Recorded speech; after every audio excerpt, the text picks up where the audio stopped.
ఒక్క అవకాశం ఇవ్వండి అని ఆ రోజు ప్రజల్లోకి వచ్చాడు. వచ్చిన తర్వాత మనందరం కూడా ఒక అవకాశం ఇవ్వడం అనేది జరిగింది. కానీ ఒక్క అవకాశం ఇచ్చిన తరువాత ఈరోజు పాలన అనేది 20 సంవత్సరాలు వెనుకబడింది. మన భారత పౌరులు భావితరాలంతా కూడా వెనక్కి వెళ్ళిపోవడం అనేది అందరికీ తెలిసిందే. ఎందుకంటే ఈరోజు ప్రతి ఒక్క తల్లిదండ్రి కూడా ఆలోచించవలసిన విషయం.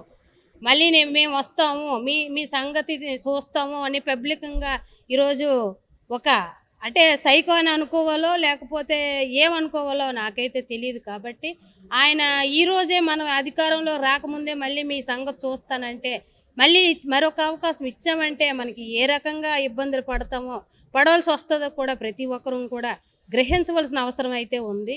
ఎందుకంటే మనం ప్రతి ఒక్క తల్లిదండ్రి కూడా తన పిల్లలు బాగుండాలి, బాగుపడాలని ఆరునిశలా కష్టపడతారు. ఈరోజు 5 సంవత్సరాల పాలనలో ఏ పిల్లడైనా బాగుపడ్డా? ఎవరికైనా ఒక ఉద్యోగం అనేది వచ్చిందా అనేది కూడా మనం అందరం కూడా ఆలోచించుకోవాలి. ఆలోచించుకున్నప్పుడు మళ్ళీ ఇలాంటి మనం బాగా ఆలోచించినప్పుడే ఇలాంటి సైకో ముఖ్యమంత్రులు మనం మళ్ళీ తీసుకురాలేము. కాబట్టి ఇది అందరం కూడా మనం ఎంతో ఆలోచించాలి, ఆలోచించవలసిన అవసరం ఉంది.